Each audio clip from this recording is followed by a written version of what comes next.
Deixa eu compartilhar a minha tela. Deixa eu ver aqui.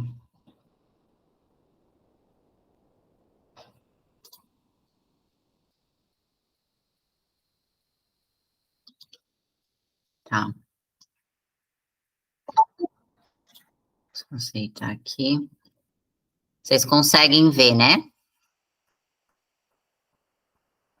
Então vamos lá, deixa eu só perguntar para vocês, para a gente começar uma interação aqui e poder levar a mentoria também para um lado mais específico dentro dessa turma que eu tenho. Então, quero saber de vocês aqui, pode colocar no chat ou quem quiser falar.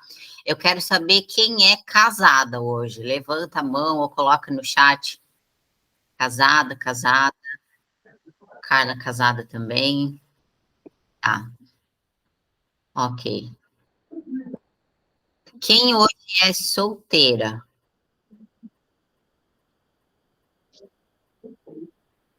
Casada, Thalita também. Tem alguém solteira hoje?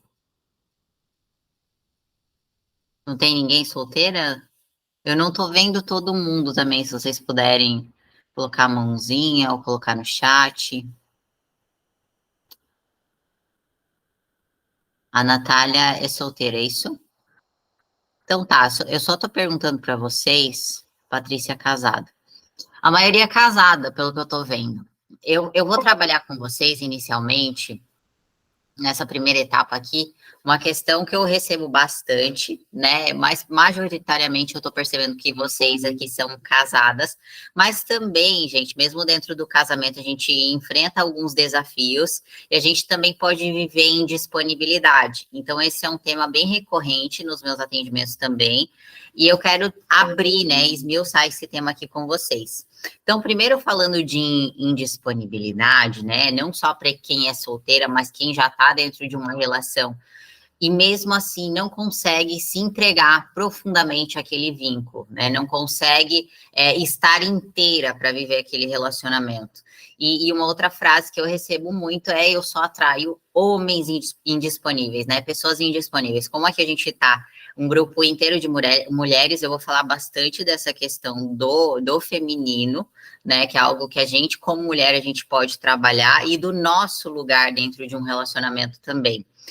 Então, quando a gente está falando de indisponibilidade, né? Quando uma pessoa fala que está muito tempo sozinha, no fundo, ela não está tão sozinha assim. Por quê? No fundo, tem alguém ocupando no coração dela, né? Num vínculo mais importante, aquele espaço. Então, quando uma pessoa relata que ela está sozinha, que ela está sozinha há muito tempo, muitas vezes ela não está. E aí a gente pode partir de uma frase importante de Lacan que ele diz: é através do outro que eu existo. Porque esse outro, que é a pessoa com quem eu estou ligada, que não necessariamente é uma pessoa que está preenchendo esse lugar de troca num relacionamento comigo, né? Pode ser uma pessoa da minha família, pode ser um filho, pode ser o meu pai, pode ser a minha mãe, né? Essa pessoa com quem eu guardo muitas vezes um assunto mal resolvido, é através dela que eu tenho uma referência de quem eu sou, ou de quem eu acredito que eu sou, de uma demanda muitas vezes que eu acredito que eu preciso preencher para essa pessoa. Então, muitas vezes é através desse outro que eu tenho uma referência da minha identidade, da função que eu ocupo. E é por isso que muitas vezes uma pessoa não consegue se desligar completamente, né, desses problemas, muitas vezes da família de origem, e realmente estabelecer um vínculo sólido, um vínculo profundo com alguém para formar uma nova família e ter essa interação num casamento. Tá? Então, para a gente poder investigar essa situação, eu gosto de partir de um ponto que é o seguinte: tem algumas perguntas aqui que eu gosto de fazer para você começar a olhar para a sua situação. Para essa aula assim, ser importante para vocês, gente, vocês têm que se ver nessa situação, olhar para vocês. Isso aqui é principalmente para vocês olharem para vocês, porque se vocês não se enxergarem primeiro, né, e acreditar, não, isso aqui é um problema que a minha mãe está vivendo, isso aqui é um problema que o meu pai está vivendo, que a minha irmã está vivendo, não vai funcionar. Você vai entrar numa um arquétipo, né, uma postura de salvador, e essa não é o objetivo. O objetivo é primeiro você lidar com as suas questões. Aí você vai ter bagagem, vai ter força para, de alguma forma, poder contribuir na vida do outro, se for realmente importante para a relação, ou se for uma função que realmente é sua. Senão, a gente também tem que tomar cuidado com esses limites, tá? E aí, a primeira pergunta que eu gosto de fazer aqui é: para que os seus pais tiveram você? Né? Por que os seus pais tiveram você? Os seus pais tiveram você porque você é a expressão máxima do amor deles, porque eles estavam muito bem e aí eles tiveram você? Foi uma decisão intencional e consciente, ou eles tiveram você para salvar o casamento deles? Então, por exemplo, assim, eu já vi casos onde os pais não estavam bem, e aí a mulher ou o homem decide ter um filho porque acredita que aquilo vai unir mais o casal, que aquilo vai gerar um senso de união mesmo e de maior responsabilidade para eles. Ou, por exemplo, seus pais tiveram você, será que é para cuidar deles? Né? Qual que é o objetivo? Investiga na sua história, olha para a sua história, olha para como você viveu tudo isso. Você nasceu, será para substituir um irmão? Então, às vezes, e aí já tem toda uma questão sistema aqui, né? Às vezes a mãe e o pai perderam um filho, né? Teve um aborto, depois você nasceu, e aí você nasce com toda essa carga, né, da falta desse irmão, de um luto não digerido. Então, tudo isso impacta, tá, gente? Tudo isso influencia no seu senso de identidade, naquilo que você vai construindo na sua vida, né, e acreditando que é como se fosse uma missão, que você precisa suprir esse lugar. Será que você nasceu para ser, por exemplo, uma companhia para sua mãe ou para o seu pai? Será que você nasceu para salvar esse pai ou essa mãe, né? Qual que foi a demanda que você foi assumindo?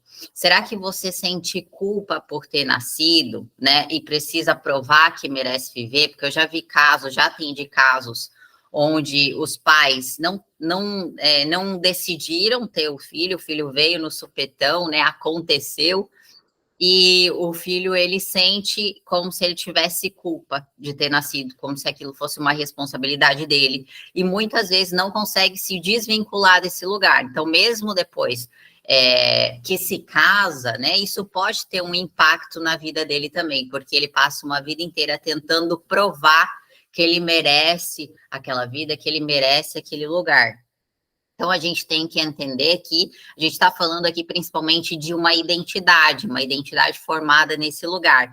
E perceba, tudo isso que a gente está falando aqui de identidade, o que você tomou para você lá atrás, pode ser projetado na sua vida. Então, por exemplo, assim, se você acredita que você precisa salvar os seus pais, você vai arrumar um parceiro para se relacionar, uma parceira, que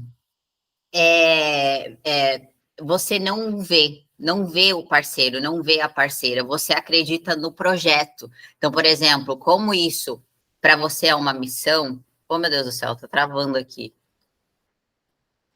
Tá travando meu computador. Vocês estão me ouvindo bem? Ou foi só a tela ali, né? Então, por exemplo, assim, se a pessoa ela acredita que ela precisa salvar os pais, ela tá tão identificada com esse lugar que ela vai arrumar um parceiro cheio de problema, muitas vezes, cheio de vícios, cheio de situações onde ela acredita que ela precisa ser a salvadora, que ela precisa. Então, ela não vê o outro, ela acredita no projeto. Ah, essa pessoa tem potencial, né? Eu vou conseguir transformar, eu vou conseguir mudar o outro. E ela não encara a realidade do jeito que ela é, porque ela está identificada com uma função, com um lugar, na verdade, que não é o lugar dela. Né? Então, a grande questão aqui, por que eu estou olhando primeiro para o início de tudo? Né, que é a relação com os pais, porque é ali que a gente vai formando a nossa identidade. E quando a gente acredita que a gente tem uma função tão importante na vida dos nossos pais, inconscientemente a gente sente que não pode seguir a nossa própria vida, que não pode se vincular a mais ninguém, porque se a gente fizer isso, né, algo, por exemplo, vai acontecer com os nossos pais não vão dar conta, né? O meu pai não é bom o suficiente para minha mãe, a minha mãe não é bom o suficiente para meu pai. Então a gente vai entrando naquele discurso, tomando isso para nós, né? E a nossa vida a gente deixa de cuidar, a gente deixa de olhar, certo? E aí entra também essa questão da autoimportância, entra muitas vezes numa fantasia de onipotência, porque a criança dentro de nós tem muito isso. A criança, gente, quando nós somos crianças, a gente adota pelos nossos pais, a gente tem pelos nossos pais um amor sacrificial. A gente acredita que o nosso amor pode tudo, que o nosso amor é maior do que tudo, né? E até tem algumas falas bem fortes do Bert, que muitas vezes, quando a gente é criança e a gente vê o nosso pai ou a nossa mãe sofrendo, a gente pede para Deus colocar aquilo na gente para deixar os nossos pais bem. A gente acredita que se a gente tomar aquilo, né, se a gente assumir aquilo como nosso, aí tudo vai estar resolvido. E, na verdade, com essas falas, com esses pactos que a gente vai fazendo, o que a gente está formando? Lealdades. E no futuro a gente vai repetindo histórias muito parecidas com as dos nossos pais, e a gente não sabe por quê. Porque lá atrás a gente assumiu esse compromisso, muitas vezes. Lá atrás a gente fez esses pactos. E a grande questão dessa fantasia de onipotência, de acreditar que o nosso amor pode tudo, né? E o Bert, na teoria, ele fala que isso se refere a um amor cego. O amor da criança é um amor que não vê, que não enxerga a força dos pais, que não tem noção desses limites, né, dessas responsabilidades, que na verdade não são da criança propriamente. Ela, muitas vezes, a gente vai se colocando acima de Deus, né, no sentido de, por exemplo, assim, a gente acreditar que a gente pode carregar tudo aquilo, né, e que os nossos pais não têm força e que a gente precisa assumir esse destino ou compartilhar disso porque vai ficar mais leve para eles, quando na verdade, quanto mais o problema é perpetuado, mais a gente vai fazendo a gente mesmo sofrer, as gerações para frente sofrer, né, porque aquilo vai sendo continuado, aquela história de filho difícil vai sendo continuada. E aí, o que a gente precisa entender aqui, né, nesse primeiro princípio? Nós começamos a vivenciar, quando a gente começa a distorcer esses lugares, né, quando a gente começa a tomar partido pelo nosso pai ou pela nossa mãe, a gente vai começar a entrar num emaranhamento de triangulação, tá? Triangulação é um padrão de relacionamento em que em que uma pessoa usa uma terceira pessoa para lidar com os conflitos e emoções difíceis entre ela e outra pessoa. Como assim? Ficou complexa essa frase. Imagina o seguinte, imagina que seu pai e a sua mãe se casaram, né, e tiveram você como filho. Os nossos pais, a gente tem que entender que os nossos pais viveram numa época completamente diferente, eles não tinham o recurso de informação que eles tinham, o que eles deram para a gente foi o que eles aprenderam com os pais deles, que tinham muito menos informação. Então, hoje, a gente tem uma gama de aprendizagem onde a gente pode escolher fazer diferente de uma forma muito mais prática, porque a gente tem recursos, porque a gente tem pessoas, porque a gente tem estudo, né? E eu digo em todos os canais, hoje a gente está aqui pela internet, mas eles não tiveram isso. Então, o que acontece? Os nossos pais enfrentaram, provavelmente, dificuldades no relacionamento entre eles, né? No relacionamento de casal. E aí, o que acontece? Quando eles acreditam, entre eles, que eles não têm recurso para lidar com o parceiro, para lidar com aquela situação, às vezes eles projetam essa necessidade de um apoio, essa necessidade de ajuda no filho. Só que o filho é pequeno. O filho, todo filho, não consegue escolher, mesmo que a gente faça essa escolha inconscientemente. A gente não consegue escolher entre uma mãe e um pai, porque a gente é feito de ambos. E se a gente faz isso, né, e se a gente toma partido e se envolve nessa história, a gente vai saindo do nosso lugar. E o que é essa triangulação? É você, ao invés de estar no seu lugar de filho, dentro dessas posições, papai, mamãe e filho, você está numa posição, por exemplo, tentando preencher o lugar do teu pai, porque você acredita que ele não fez o que ele deveria ter feito, que ele não cumpriu a função dele. E quando você entra nesse lugar de ser, entre aspas, né, o pai da família, né, quando você assume essa demanda da sua mãe para você, muitas vezes você se vê impedida de avançar. Muitas vezes você carrega as dores dela, muitas vezes você acaba repetindo um destino inconsciente muito similar. Tá? Então, a primeira pergunta que você precisa se fazer nesse ponto que a gente está partindo aqui, qual que é o lugar hoje que você está ocupando nessa triangulação? Será que você tomou partido pelas dores da sua mãe e tentou ocupar o lugar do teu pai? Será que você tomou partido pelo lugar do teu pai, pelo lugar da tua mãe e tentou preencher essa demanda para o teu pai?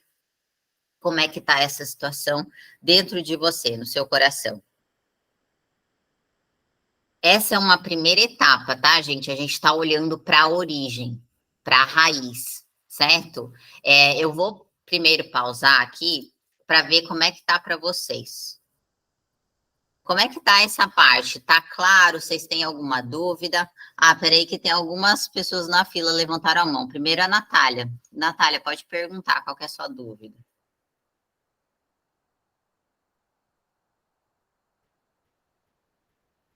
Natália tá aí? Deixa eu ver aqui.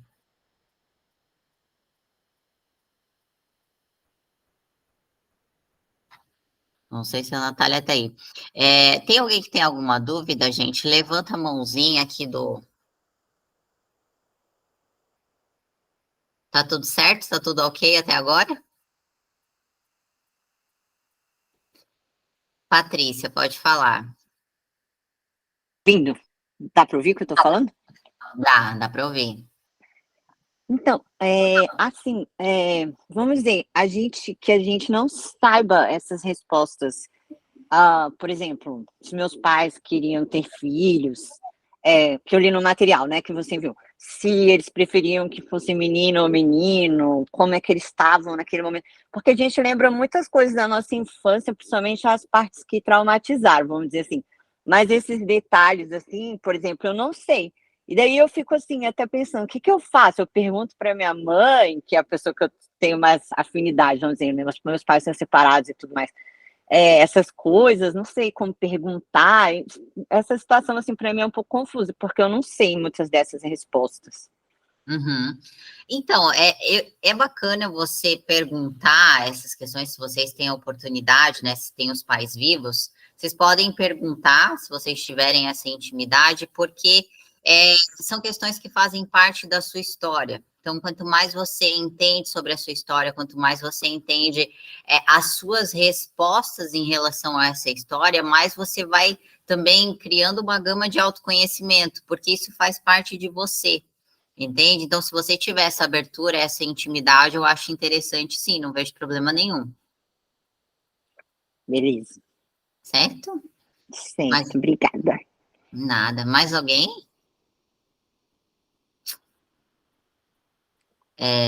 Ana, pode falar, Ana. Boa noite.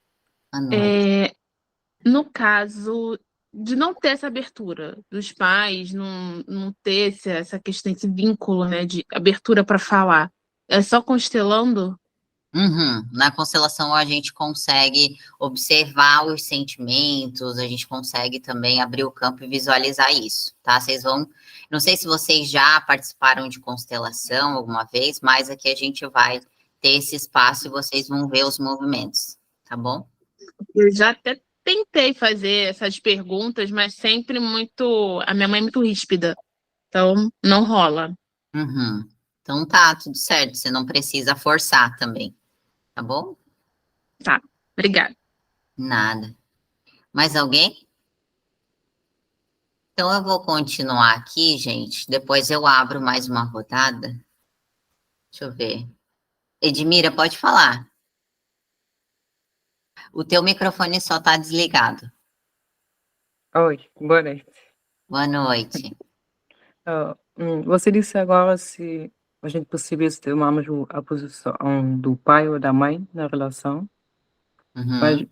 eu, ah, quando eu nasci, meu pai não estava presente. Eles já estavam separados. Eu só Uhum, conheci meu pai com 14 anos.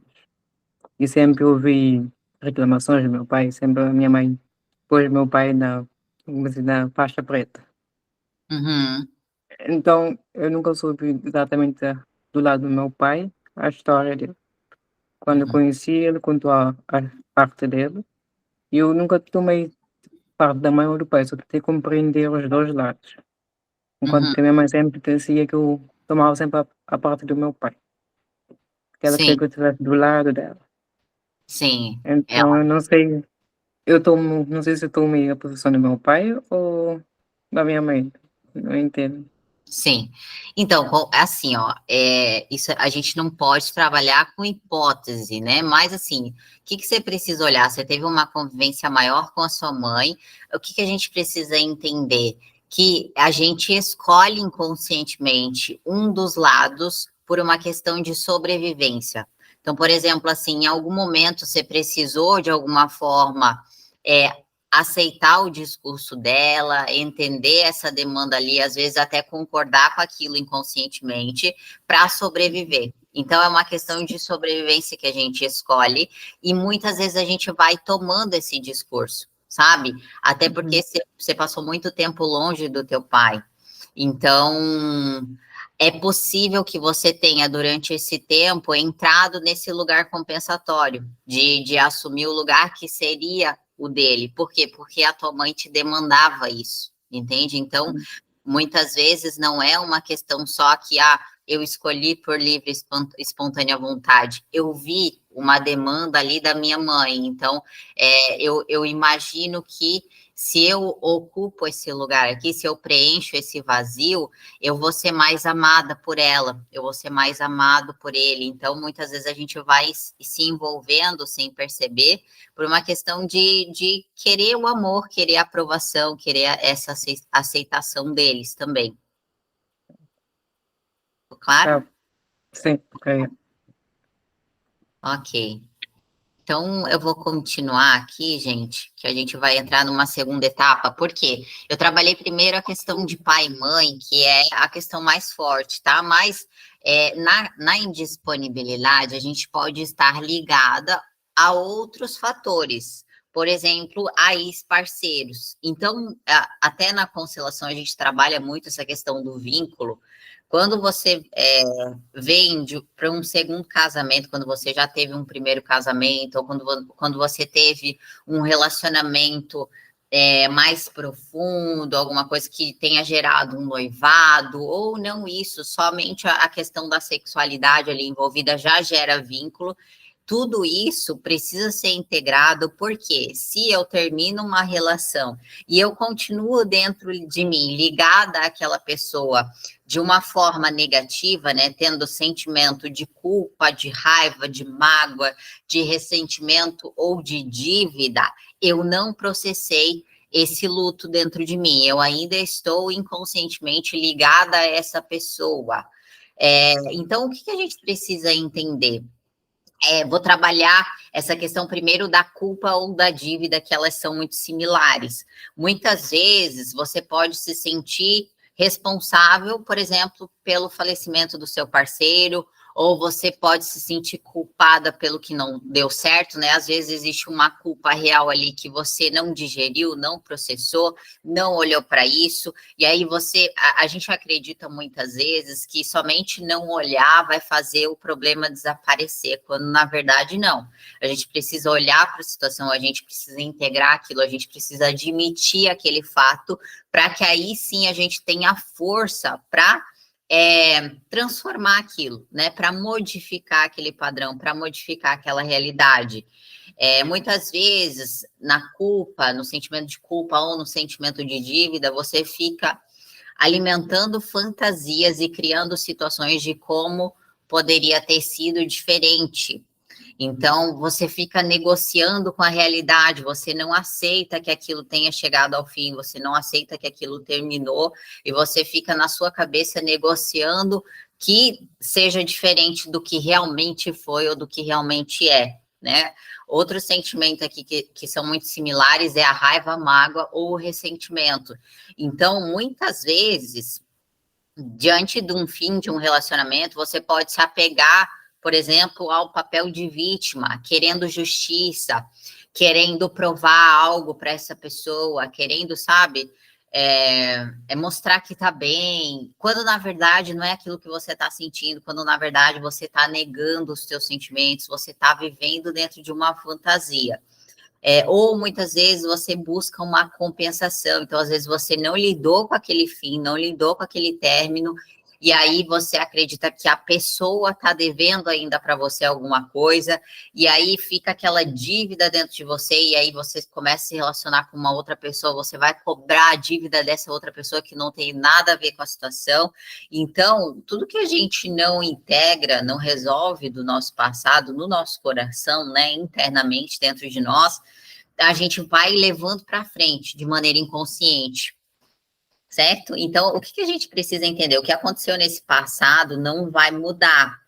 Se você continua lá presa, né, e permanece identificada com qualquer um desses papéis que eu citei aqui, né, o papel de vítima ou a questão de você se sentir culpada de alguma forma por algo, né, o que vai acontecer é que por ressonância de energia, de campo mesmo, você vai continuar atraindo situações para confirmar essa identidade que você acredita que é a sua, né? Todo esse passado, todo esse campo de energia e que está ainda dentro de você muito vivo.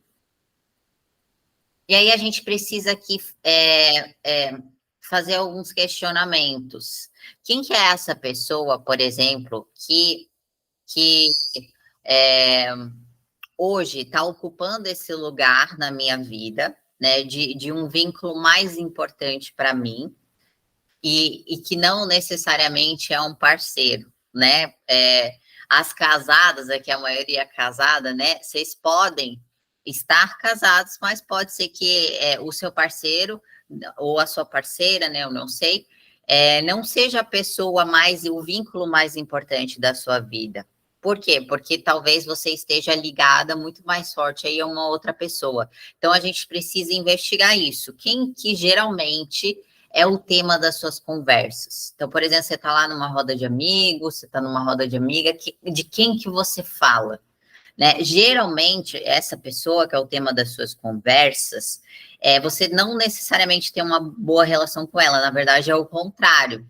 Você possui um assunto pendente e você fica alimentando aquela situação. Então, quanto mais esse vínculo está desorganizado, está confuso e está emaranhado, mais presa você continua a essa pessoa, né? E qual que é a solução nesse caso aqui? É preciso a gente se desfazer dessa identidade, se desfazer desse papel, que você também se alimenta através do outro. Porque só existe uma vítima, entre aspas aqui, se tiver um algoz. Então, enquanto eu não me despedir dessa identidade, de tudo isso que eu construí, a minha realidade relacional, né, não vai mudar. Eu vou estar sempre atraindo, pode mudar a pessoa, né, mas eu vou estar sempre atraindo o mesmo problema, como se eu me sentisse também, de alguma forma, recompensada, como se eu me sentisse, sabe, querendo confirmar alguma crença, querendo confirmar aquela realidade de alguma forma. Então, é preciso sair dessa função super importante, né? E aí, aqui entra muita questão, se for para os nossos pais, né? Entender, conseguir separar as demandas deles das nossas, né? Sair desse lugar e se permitir seguir em frente. E aí, aqui, o Bert tem uma frase bem importante que ele fala que a boa solução, muitas vezes, ela é difícil de aceitar, pois nos faz perder a importância. Certo, gente? Ficou clara essa primeira parte? Ok?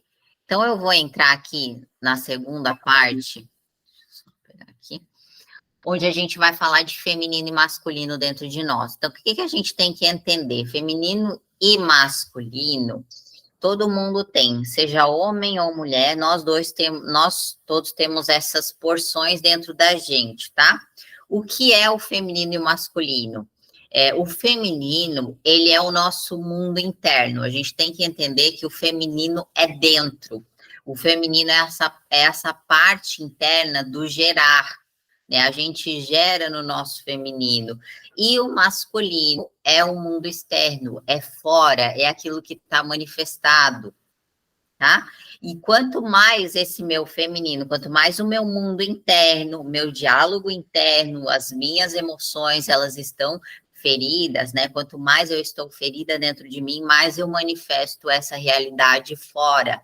Por quê? Porque isso é ressonância, aquilo que está dentro está fora, tá? E aí, o que a gente precisa entender em termos de biologia aqui, né? Para a gente entender essas naturezas diferentes. O órgão feminino, né? O feminino, ele é interno, ele é receptivo, ele é para dentro, ele recebe. E o problema de uma mulher que ela tá com um feminino ferido, ela se torna fálica, ela se torna acusadora, ela não consegue receber, ela afasta o outro, né? Ela é aquela pessoa que ela tá tão ferida, tão machucada, que ela se torna reativa, que ela não consegue receber mais nada, né? Ela não consegue sentir mais nada, ela só tenta se defender, ela colocou a armadura e ela começa a se defender, ela tá ali com a espada na mão e ela não quer saber de nada. E aí, a grande questão é que o órgão masculino, o órgão do homem, ele é para fora, né? Ele é fálico. E o problema é que, muitas vezes, quando a gente não integra a nossa natureza, né? Quando a gente não olha para essas questões biológicas também, não entende o papel e a função de cada um, principalmente dentro de um relacionamento, a gente vai invertendo essas posições, muitas vezes, né? E aí, o que acontece? O masculino, o homem, né? Quando ele também está com um problema interno, muitas vezes, ele pode ou ficar muito passivo, né? Se ele foi castrado demais pela mãe, e aí existe essa continuidade no relacionamento, ele se torna um homem passivo. Ou, né, se é um homem que ele tem essas feridas internas também, ele pode manifestar isso fora através de muita agressividade e violência, tá? E o que a gente precisa entender? Tudo nasce no feminino, tudo nasce no interno. Tanto o homem quanto a mulher, a gente é gestado nesse feminino, né? E toda dor vivida pela mãe, pela nossa mãe, isso nos compõe muitas vezes. Por quê? Quando a gente estava na barriga da nossa mãe, né? E a gente vai entender que existem traumas intrauterinos, inclusive, né? Que o bebê vivencia ali dentro. A gente é tomado pela realidade emocional da nossa mãe, muitas vezes também. E aí, o que acontece? Muitas vezes, como uma defesa contra toda essa realidade de dor, né? A gente não quer entrar em contato, a gente não quer olhar, a gente não quer integrar tudo isso, a gente se torna pessoas competitivas, controladoras, manipuladoras ou dominadoras. Por quê? Porque como a gente não lida com tudo isso, né, que está dentro da gente, que muitas vezes vem de um campo ancestral, o que acontece? A gente quer se defender da vida, porque a gente acredita que a grande questão é controlar o externo para que eu não sinta mais dor.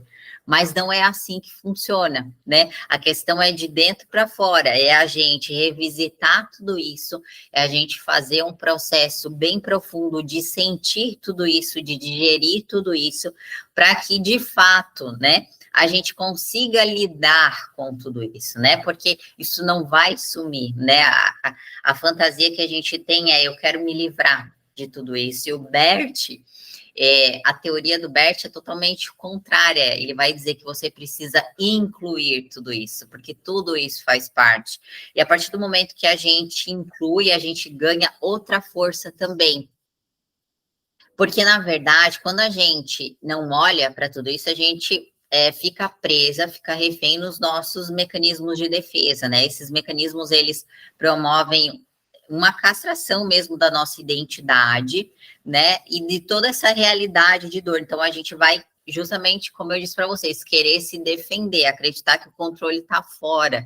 E não, o controle real que a gente tem é uma parte bem pequena que, na verdade, diz respeito a nós mesmos, aos nossos hábitos, às nossas escolhas, aos nossos comportamentos, à nossa rotina. É isso que está no nosso controle. Tudo aquilo que é externo não está no nosso controle. O que está no nosso controle é a nossa reação diante da situação e não necessariamente o que acontece conosco. E é esse olhar que a gente precisa ter, certo? E aí, qual que é a grande questão, gente? Se a gente continua preso nessa realidade de dor, o que eu tenho para oferecer para o outro? A mesma coisa, né? Não tem aquela frase, pessoas feridas ferem?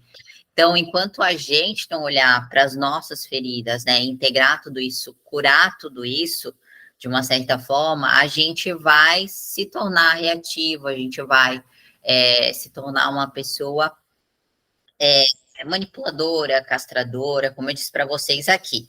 Então, primeiro, para a gente poder adentrar nisso aqui, eu vou trazer uma parte bem importante da nossa história. Eu sei que tem pessoas aqui, ó, que não são do Brasil, né? A Edmira falou aqui, eu não sei se ela é de Portugal, de onde que ela é exatamente, mas eu tenho mais alunas também que moram fora do país, e eu quero que vocês olhem para a realidade do país de vocês, porque eu acredito que vocês têm esses dados também. Agora, falando aqui nós, do Brasil, né, olhando para a história do nosso país, como que o nosso país foi colonizado? Né? Como é que aconteceu essa mistura de raças, né? Isso aconteceu de uma forma amigável ou não? Na verdade, gente, a gente pode, assim, é bem forte isso, né? Nós, povo brasileiro, a gente nasceu muitas vezes de estupros, né? Voltando lá da história, de abusos. A gente teve... Existem situações na sombra do brasileiro, né? Das brasileiras, dos brasileiros, que é algo muito forte, que faz parte da história de como que a gente foi colonizado aqui, e como que isso aconteceu. Isso tudo está nessa porção inconsciente que existe dentro da gente. E o que a gente precisa entender aqui agora, olhando para essa visão mais macro, né? Olhando para o Brasil, simbolicamente, o nosso pai, né? Quem fecundou o Brasil e deu origem ao povo brasileiro é Portugal. E se a gente fazer uma pesquisa mais profunda, se vocês pesquisarem a árvore de vocês, é muito provável que vocês, olhando lá para trás, encontrem, né, ancestrais desses lugares, Portugal, Espanha e outras regiões. E a nossa mãe, o nosso seio, o nosso território interno, foram as mulheres indígenas. Então, a gente é a miscigenação desses dois povos, muitas vezes, e a gente vive à sombra dessa história que deixou profundas marcas, né, de um feminino bem ferido e um masculino, gente, completamente excluído, porque o que aconteceu? Como foi uma realidade gerada dentro de muita dor, a gente começou a rejeitar esse masculino, a rejeitar essa herança, a rejeitar Portugal, a rejeitar, né, quem nos colonizou, sendo que, de certa maneira, existe muita distorção também em toda a história, eles têm um papel muito importante, né, eles, querendo ou não, tiveram a sua contribuição, mas a gente, muitas vezes, não reconhece dessa forma. Por quê? Porque a gente está presa numa realidade, né, à sombra de uma realidade de muita dor. Então, dentro dessa questão da exclusão, e aqui olhando para toda essa questão da história do Brasil, eu quero trazer uma frase do Bert, já que a teoria dele é inclusiva, né?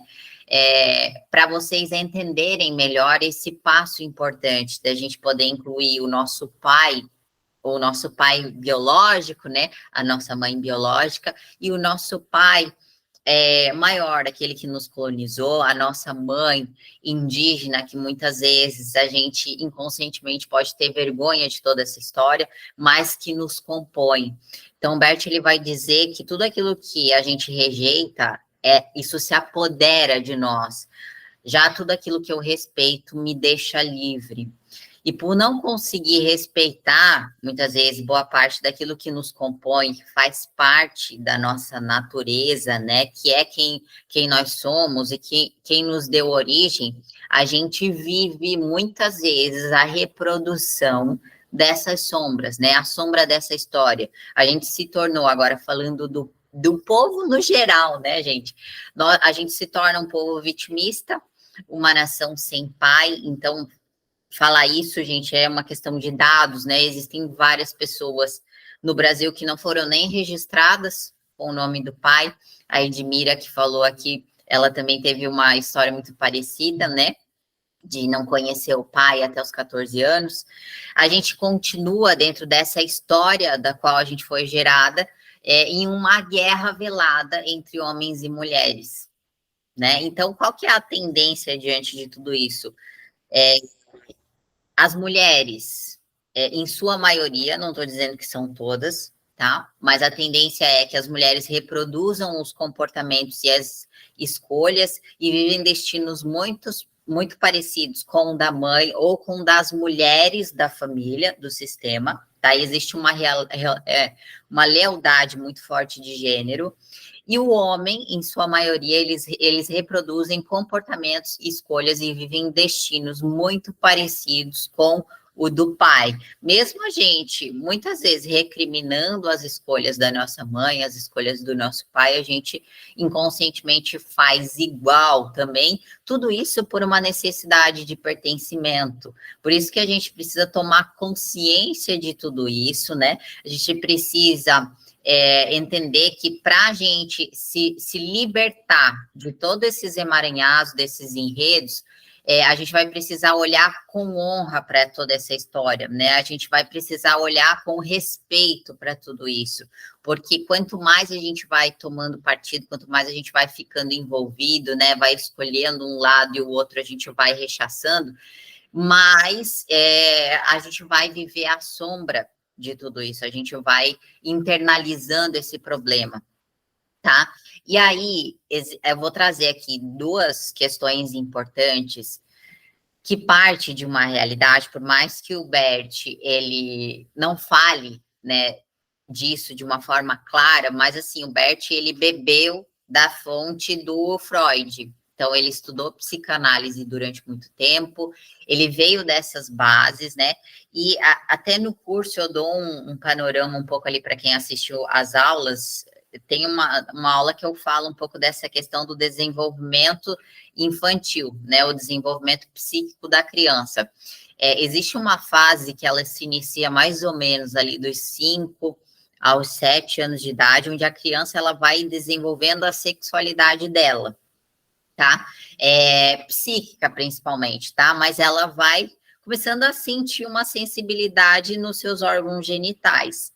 Qual que é a grande questão? Nessa idade também, a criança começa a ver a vida em pares. Então, por exemplo, assim, geralmente a mamãe tem o papai, a vovó tem o vovô, o titio tem a titia, todo mundo tem um par e a criança não tem. Então, ela vai inconscientemente também querer buscar o seu par. E a referência, muitas vezes, que ela tem, né, ou que ela não tem, então eu já vou entrar nesse mérito também, é a pessoa mais próxima, é a mãe e o pai. Então, geralmente, numa visão heterossexual aqui, né, num panorama geral, a menina tem a tendência de se conectar muito com o pai nessa fase, porque ela quer descobrir essa natureza diferente, né? Ela se sente automaticamente atraída para esse lugar. E o menino, ele, ao contrário, né? Ele sente isso em relação à mãe. E aí, o que começa a acontecer?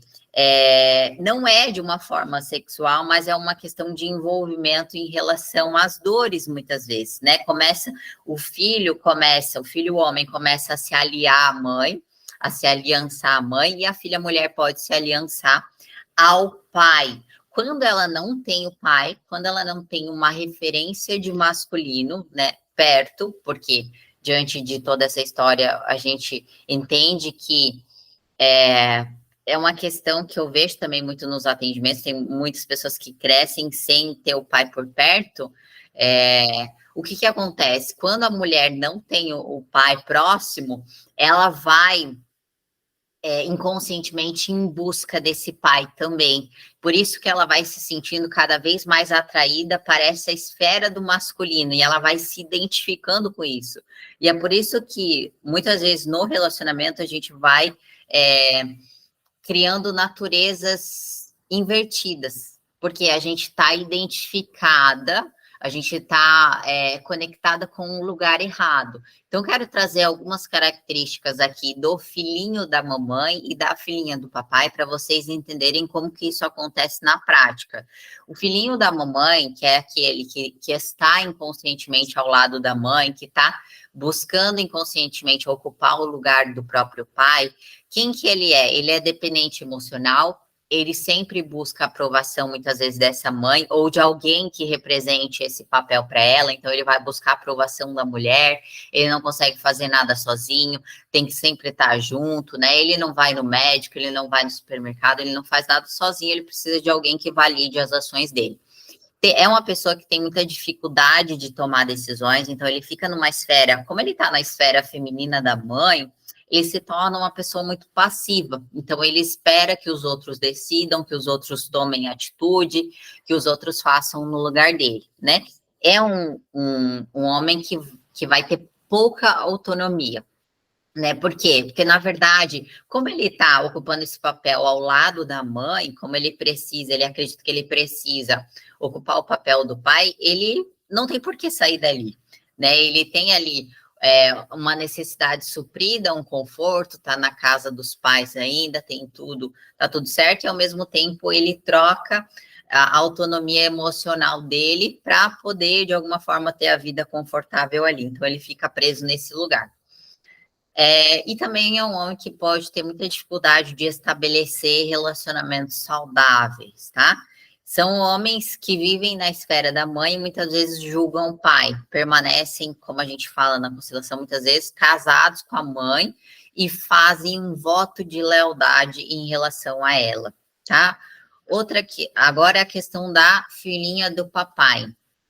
Então, são duas dinâmicas importantes aqui que a gente precisa entender que definem uma filhinha do papai. A primeira delas é aquela mulher que ela teve um pai super presente. Então, a gente tem realidades opostas, ou o pai que não esteve por perto, ou o pai super presente, aquele pai geralmente mais amoroso que a mãe. Então, é uma mulher que não tem um bom relacionamento com a mãe, né?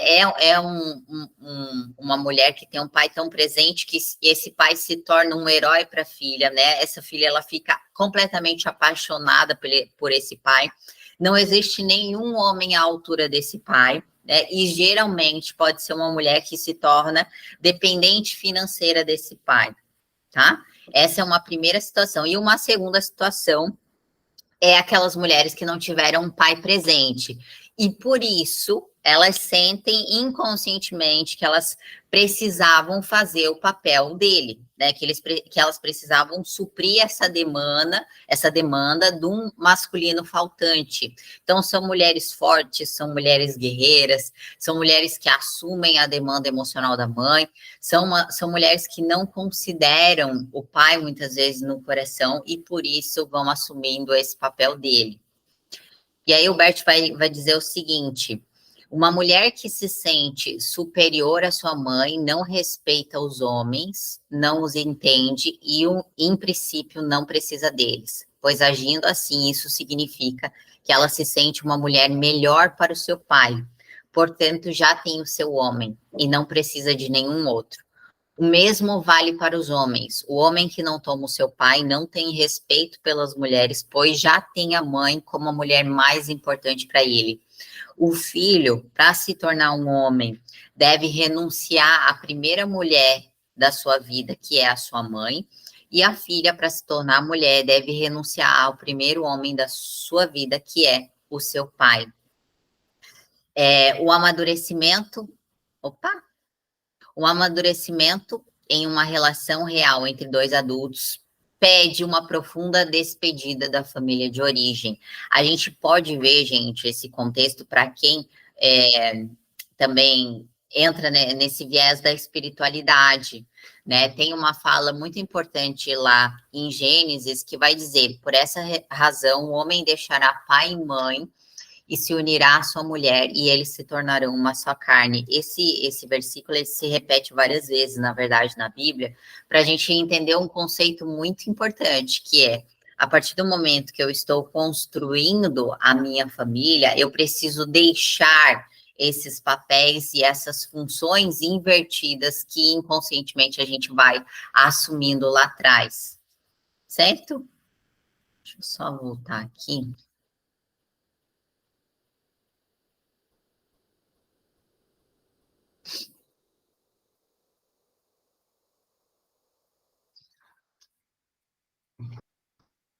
Peraí. Foi. Certo, gente? Ficou clara essa parte? Vocês têm alguma dúvida quanto a isso? A Patrícia, não sei se a tua mão está levantada da outra vez ou é de agora.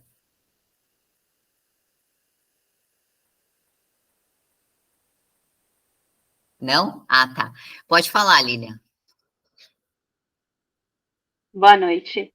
Boa Eu fiquei um pouco em dúvida quando você falou da questão do pai presente e o pai ausente, né? Porque no meu caso, meus pais eram casados, só que meu pai não estava totalmente presente. Eles tiveram aquele casamento bem cheio de conflitos e brigas, a ponto dele agredir minha mãe, muitas traições e tudo mais. Então, eu nunca me vi nesse sentido de sentir algum tipo de atração por ele, porque na verdade o que eu tinha era medo. Eu passei, sei lá, até os meus 20 anos sem conseguir me comunicar com ele, porque eu via ele uma figura de um monstro. Então, eu nunca tive essa parte. Então, só essa parte para mim que ficou um pouco confusa, porque eu não consegui me ver nessa situação. Tá. Mas assim, ó, o pai, mesmo ele estando perto, quando o pai é muito violento, quando existe toda essa questão ali, você pode considerar como sendo ausente, porque no fundo é isso que você sente, como se ele não tivesse ocupando a função que ele deveria ocupar, e isso pode te gerar toda aquela inversão de papéis, entende? Só que aí a gente entra nesse lugar de conseguir separar, apesar de tudo, né? Eu sei que é difícil a gente assimilar tudo isso, mas apesar de tudo, o que que a gente precisa se apegar aqui? Aquilo que é importante, que é essa escolha foi da minha mãe, seja consciente ou não, né? Ele é o parceiro dela e ele é o meu pai. Então é desse lugar de ele é fonte da minha vida também, que você precisa se ancorar, tá? Para poder sair desse papel que provavelmente você assumiu de demanda dela, assim, sabe? Ok? Pode falar, Patrícia.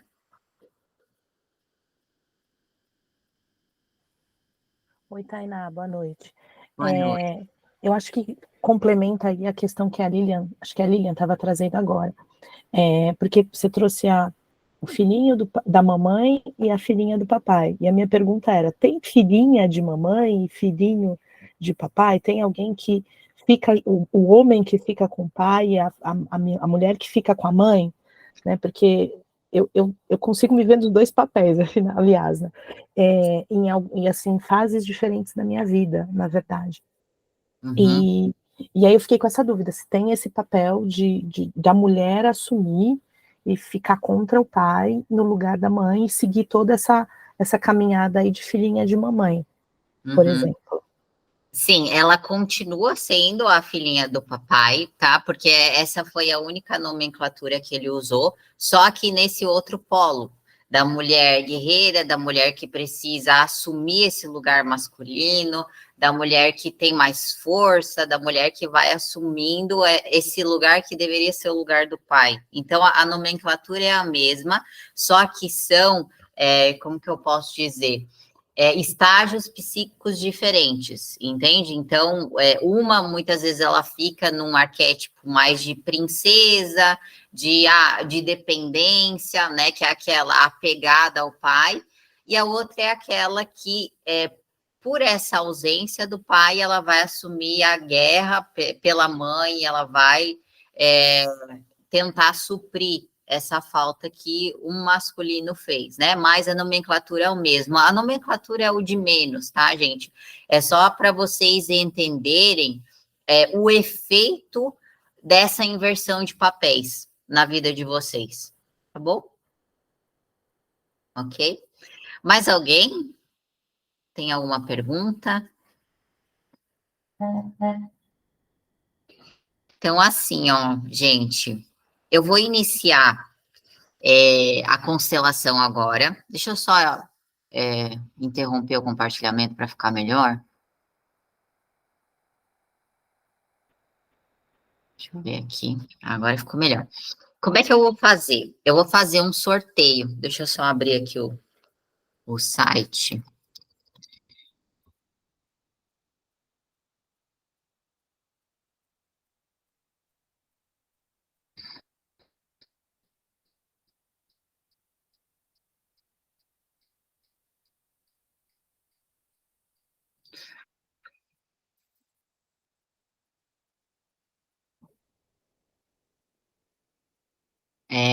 Levantem a mãozinha aqui quem quer ser constelado, para a gente poder sortear.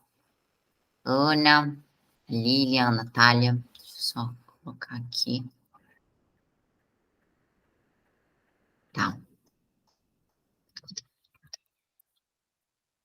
Ana Carolina. Deixa eu só abrir aqui. A Lilian.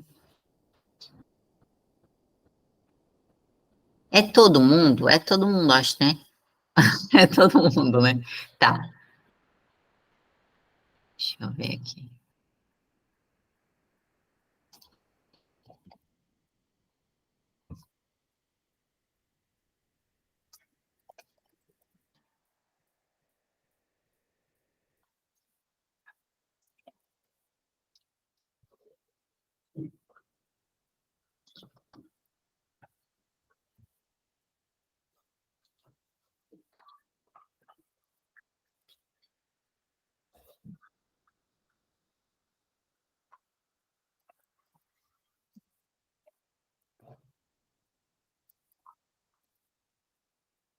Deixa eu ver aqui, Cíntia.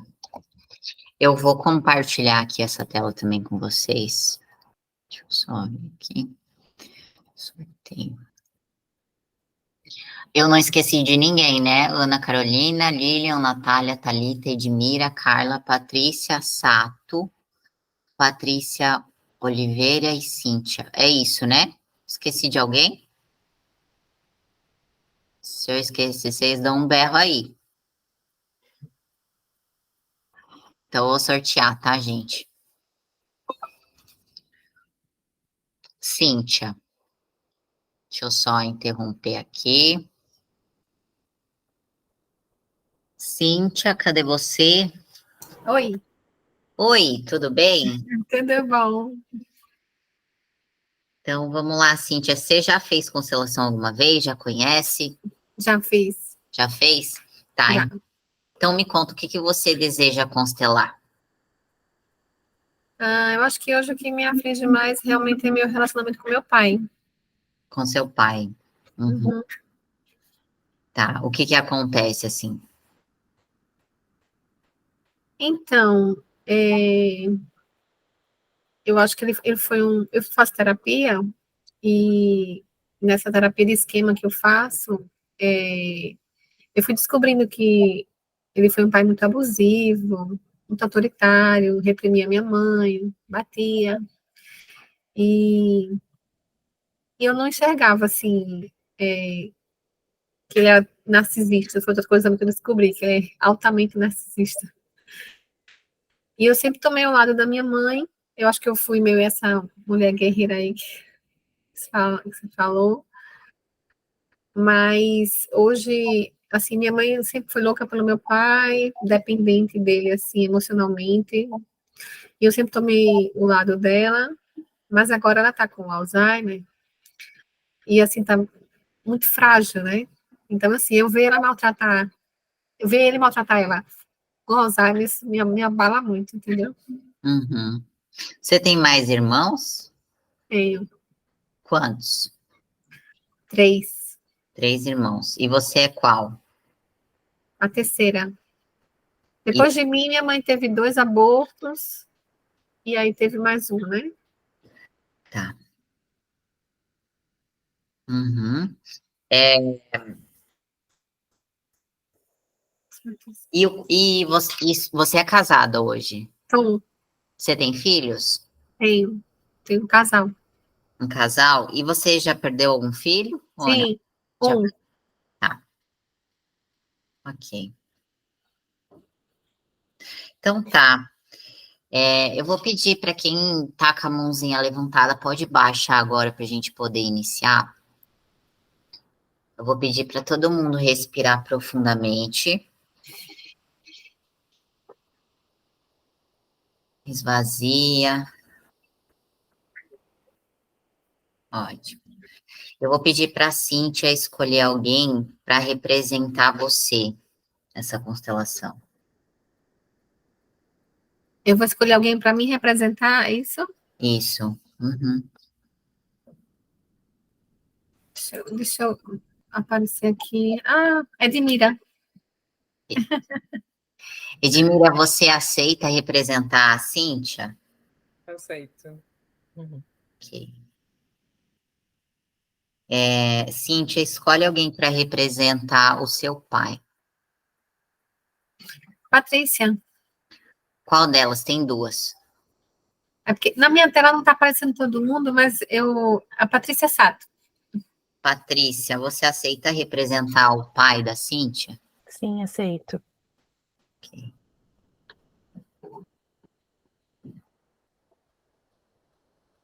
Escolhe alguém para representar a sua mãe. Natália.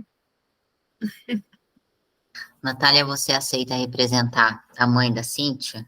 Aceito. Ok.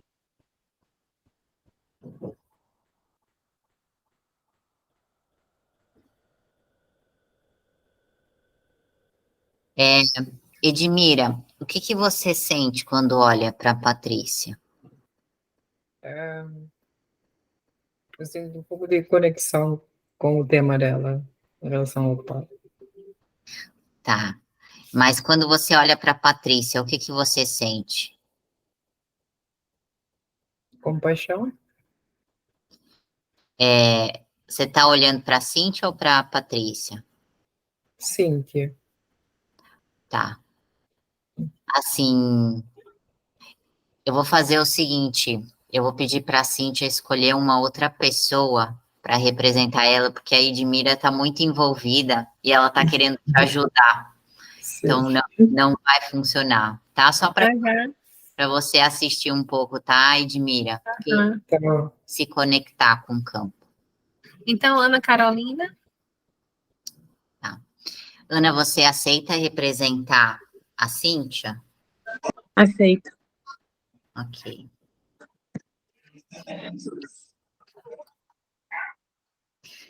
Ana, o que você sente quando olha para a Patrícia?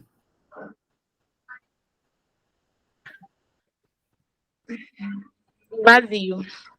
Vazio. Tá. É, Ok, muito ruim. ok, Situação muito pesada. tá. E o que você sente quando olha para a Natália?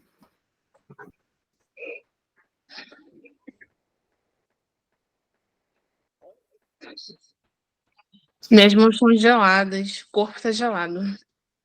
Tá.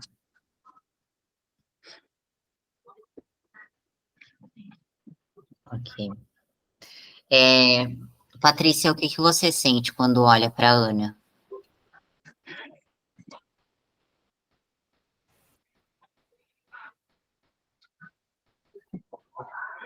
No começo eu estava sentindo bastante calor. E depois eu comecei a ficar com um pouco de vergonha. Depois que ela falou que ela estava se sentindo toda gelada, me arrepiou inteira aqui. E aí eu comecei a ficar com a mão um pouco gelada, assim. Mas não sinto conexão, sabe? Assim, eu tenho um distanciamento, uma vontade de não olhar, uma sensação mesmo de vergonha. Tá. Aham. E o que que você sente, Patrícia, quando olha para Natália? Senti um carinho, tipo, uma ternura. Foi a primeira sensação que eu tive. Tá. E depois ficou vazio. Não é nada intenso. Tá. Aham. É, Natália, o que que você sente quando olha para Ana? Acho que é compaixão, Tá. como se compartilhasse do sofrimento dela. Tá. E o que que você sente quando olha para Patrícia? É um certo desconforto, Uhum. assim, um aperto no peito. Tá. Eu vou pedir, Cíntia, para você escolher alguém para representar o sintoma da sua mãe. Patrícia Oliveira. Patrícia, você aceita representar o sintoma? Aceito. Ok. Com quem que você mais se conecta?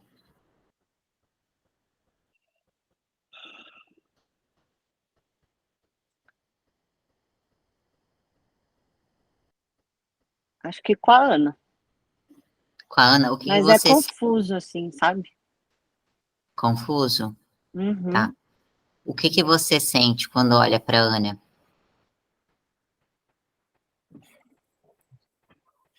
Muito carinho, assim, um sentimento bom de ternura, eu acho.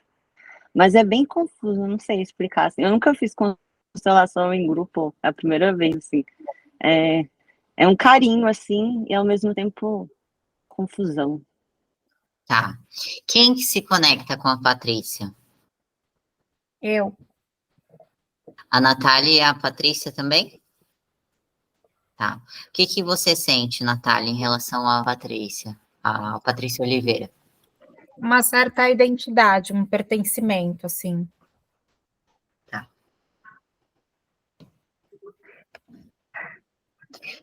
E o que que você, Patrícia, sente em relação à Patrícia? Então, para mim, Patrícia, só tá Patrícia agora na tela. E senti a respiração ficar mais rápida, senti o coração acelerar um pouco, como se ela fosse a pessoa mais importante agora do grupo. Uhum. Só consigo olhar para ela. Tá. Pode falar, Ana. A perna direita tá tremendo muito. Uhum. Tá.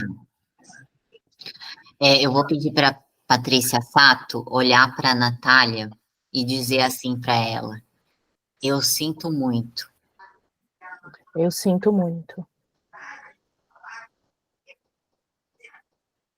Como é para você dizer isso? Pesado, Pesado. Uhum. pesado. Caiu aqui assim. Tá. Como que você se sente ouvindo isso, Natália?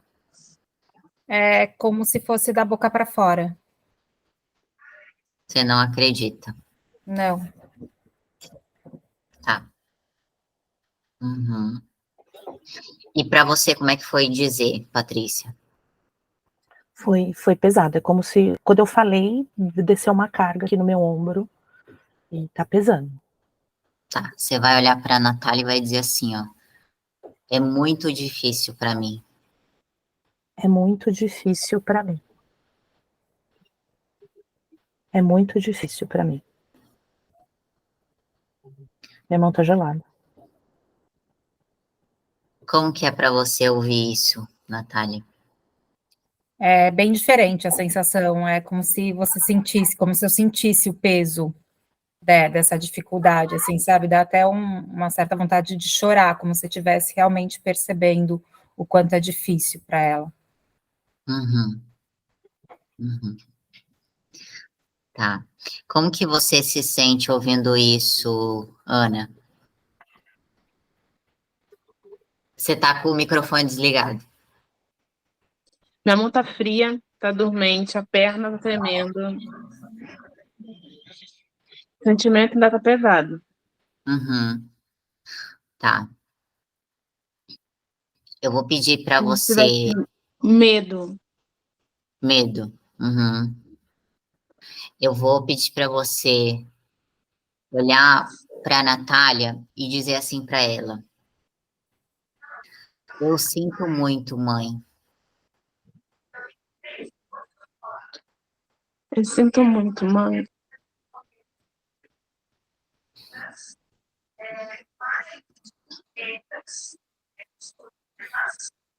Você vai abaixar sua cabeça. Sim, isso. Vai dizer assim, ó. Aqui eu sou pequena. Aqui eu sou pequena. Como é para você dizer isso?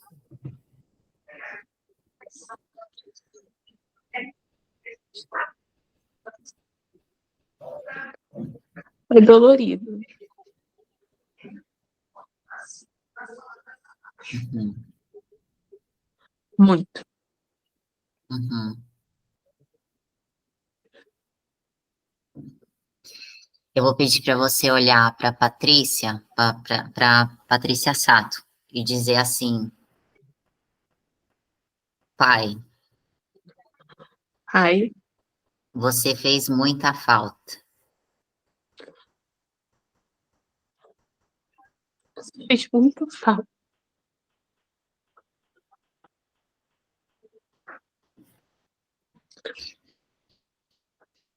Como que você se sente ouvindo isso, Patrícia? Dá uma aquecida nas mãos, fica um pouquinho menos pesado. Parei de olhar para a Patrícia, agora estou olhando para a Ana. Agora a Ana é meu foco. Vontade de chorar também. Estou sentindo uma conexão maior com ela. Uhum. Você vai dizer para Ana assim, ó: eu sinto muito, filha. Eu sinto muito, filha. Eu sinto. Agora eu vejo. Agora eu vejo.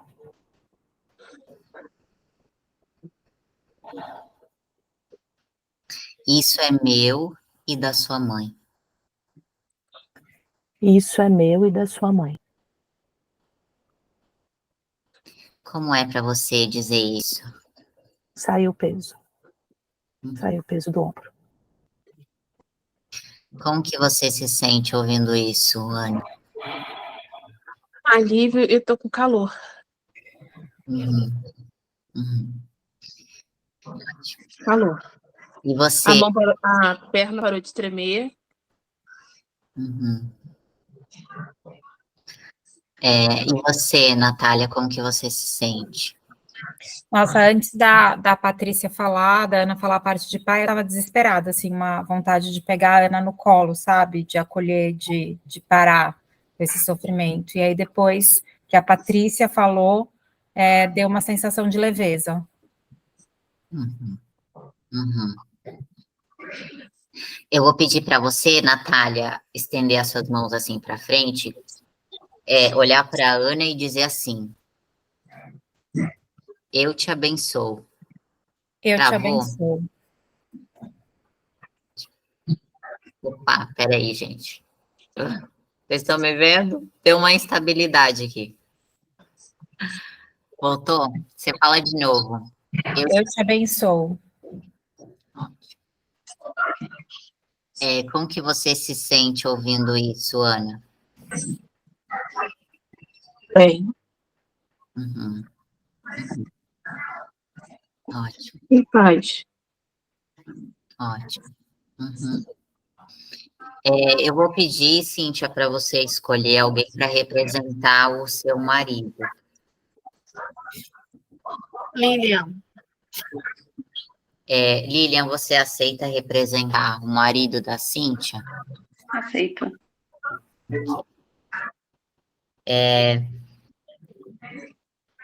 Ana, como é que você se sente quando olha para a Lilian?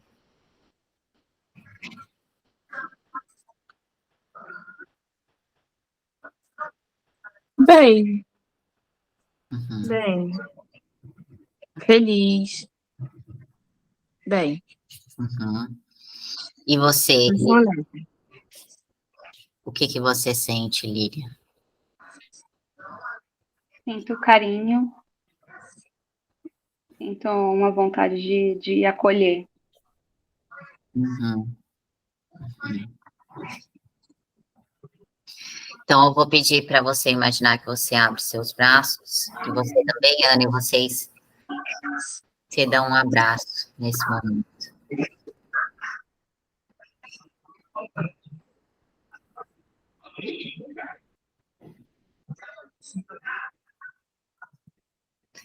Como que vocês se sentem? Bem, Muito bem. Ótimo. Então, tá. Vou pedir para vocês respirarem fundo. Sair dos papéis. Solta.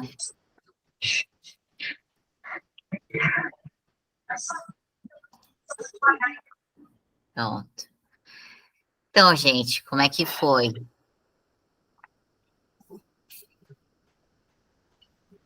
Então, para mim foi uma experiência diferente, né? Porque eu nunca tinha feito assim online, né? Eu só fiz individual até hoje. Mas eu agora tô tranquila. Quando a gente começou, foi bem intenso, né? Foi bem. Mas é uma coisa que eu venho trabalhando na terapia também. Eu tenho curso que tô escutando.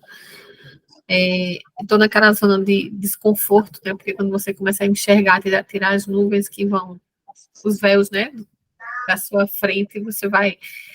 É uma zona de desconforto muito grande. Sim. E eu quero Eu, muito. pode falar. Não, eu quero muito me livrar disso. Eu quero muito me livrar, porque é uma coisa que pesa em mim. Parece que agora que eu comecei a olhar para isso, primeiro você sente um peso maior, né? Até você diluir isso, né? Uhum, uhum. Mas foi muito importante, né? Eu não sei, Cíntia, como que é o seu pai, mas eu senti na Patrícia, porque assim, né? Se ele for realmente tiver essa característica narcisista e tudo mais, a dificuldade do narcisista é admitir a falha dele. É por isso que ela sentia tanta vergonha. Eles querem se esconder, assim, sabe? E quando a Patrícia, ela admitiu, né, ela olhou para a Natália, ela falou e tudo mais, isso começou a gerar força no movimento dela, ela conseguiu olhar para você, e isso teve um movimento diferente. Mas o mais importante, Cíntia, é você perceber que, apesar de tudo, existe amor entre eles, assim, sabe? De você entender que a conexão fluiu aqui. E o mais engraçado, né, que eu estava observando a constelação toda, a Patrícia Oliveira, que ela estava representando o sintoma, ela começou a abrir, assim, ó, o sorriso dela. Quando a gente foi fazendo os movimentos, ela começou a mudar a fisionomia dela. Isso foi muito bacana. Foi muito Nossa, bacana. eu chorei até aqui, gente. Engraçado, porque eu já tinha feito constelação individual também, e eu também tenho um problema com meu pai, muito sério. E nunca tinha feito online ou em grupo e tal.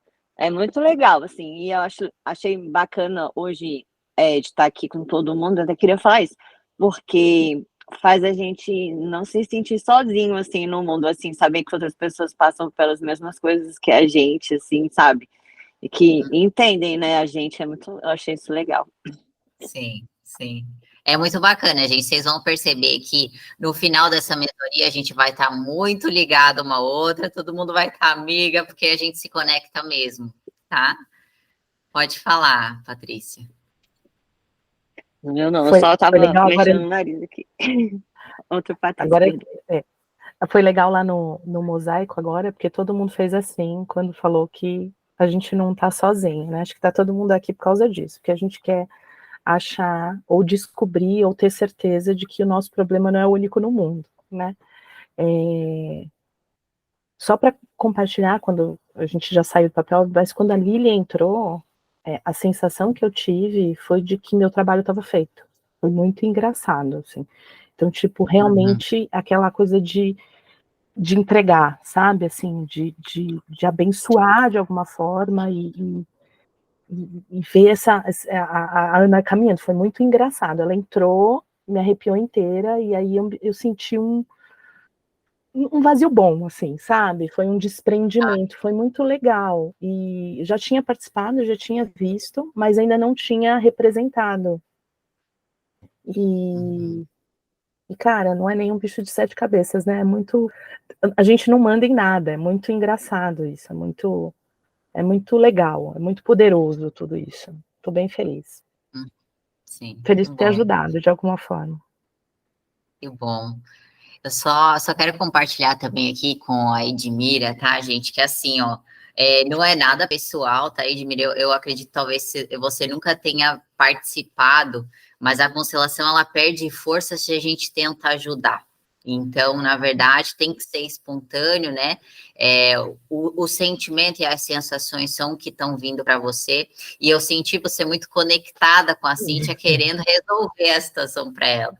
Então, por isso que, em um primeiro momento, eu pedi para ela escolher outra pessoa, mas não é nada pessoal. Agora você vai sentir como é que funciona já, mas é só para você ficar tranquila, tá bom?